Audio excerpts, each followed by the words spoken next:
Joe Zikas from YoChicago. I'm sitting outside at Starbucks at Diversity in Sheffield with Harold Ryder from Realty Mortgage Co. Howdy, Harold. How are you? I'm good. I wanted to ask you if you could help step me through the process if I were renting my first apartment in Chicago. What can I expect in the way of rental policies? For example, credit checks, fees up front? Yeah, in general, almost every landlord in the city of Chicago is going to ask you to fill out an application, give you permission to run their credit, run your credit report. There's a charge for that. It's typically about $50 right now to process an application. That includes not just the credit report, but doing a criminal background check on you, an employment verification, making sure that your income checks out. As far as our underwriting goes, we use a percentage of your gross income to see if you can afford an apartment. For us, it's 35% of your gross income if the apartment is building heated, and it's 30% of your gross income if it's tenant heated, meaning that you would contract directly with the utilities for gas or electric, depending upon what the heat source is. So if I were, round numbers, earning $40,000 on a tenant heated apartment, I'd qualify for a $1,000 a month rate? That's correct. Okay. Yep. And that's fairly representative of landlords across the board? I would say fairly, yes. I can't speak for everybody, but sure, yeah, obviously. I mean, everybody's got a general percentage that they try to hit. In addition to that, we would always, we need a credit score that is, for us, our score is 600. We usually like to work above 600. Okay. Everybody's criteria varies a little bit, but that is provided to us by a third-party service that we use.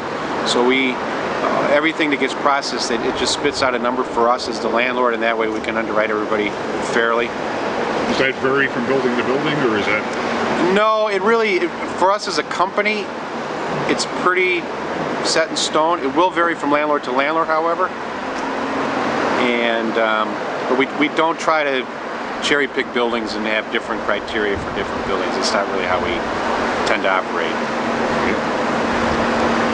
What about roommate situations? Do you accept roommates? We do accept roommates. We have a general guideline of 2 people per bedroom. Studio counting is a bedroom, so we'll put 2 people in a studio. What we wouldn't do is put 8 people in a 1-bedroom apartment, obviously. Each person has to be approved individually because they're both separately liable for the lease. So they both have to have good credit and show that they are capable of paying the rent in the event that we'd have to turn either one of them individually. Now, do they qualify for the portion of the rent they're responsible for, or does each have to qualify for the whole rent? They each got to qualify for the whole rent. Okay, so, and each is liable for the whole rent if their roommate fails to pay? That's correct. Do you require, some landlords require, I know that they will only take a check from one of the people and they have to work that out amongst themselves? No, we'll take a check from anybody that's living in the apartment. Okay, so you'll take 2 checks for the rent or 4 checks for 4 roommates? Sure, absolutely. Okay. Yep. And the other thing is too, and also a lot of this stuff is, if you don't qualify under those guidelines, if maybe perhaps you've got no income because you're a student, right, then we would say to you, all right, we're not going to turn you down, but we may ask you to provide a cosigner.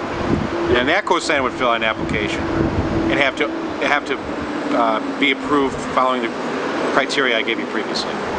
Will you accept out-of-state cosigners? Because some landlords, sure, I know will not. Yes, we will. You will? Yes. Okay. Security deposits? We don't do security deposits anymore, and more, that's the way the industry's moving, away from security deposits. It does a couple of different things. It resolves the landlord from a lot of liability involved with holding security deposits. But from a tenant's perspective, it makes the cost of moving into an apartment a lot cheaper now. Yeah. We do charge an administrative fee to move into a building, and that covers all the upfront costs of getting an apartment ready for somebody, keys, mailbox tags, all that kind of stuff. And there's a flat $250 fee for us. It's non-refundable. Are you seeing a lot of landlords going in that direction too? Yes, that's really the way the industry's moving as a whole. Let's say for one reason or another I don't qualify on credit, or I just plain don't have credit and don't have a cosigner. Can I prepay rent to get around some of these restrictions? Not a Realty Mortgage company. We don't like taking prepaid rent because it makes it difficult for us to evict somebody in the event that we need to. And prepaid rent doesn't necessarily guarantee that you're not going to pay your rent once the prepaid rent runs out. Right. So no, we will not take somebody under that circumstance. Okay.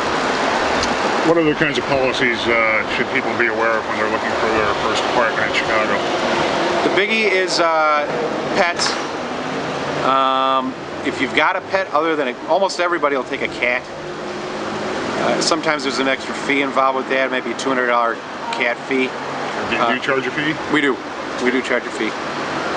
But beyond that, if you've got a dog or any other kind of a pet, especially one that makes noise, you should definitely check with your landlord to see if that's something that they're going to have a problem with. It's a lot harder to find apartments that will take a dog, for instance, than not. And I would definitely start looking earlier as opposed to later if you got a dog.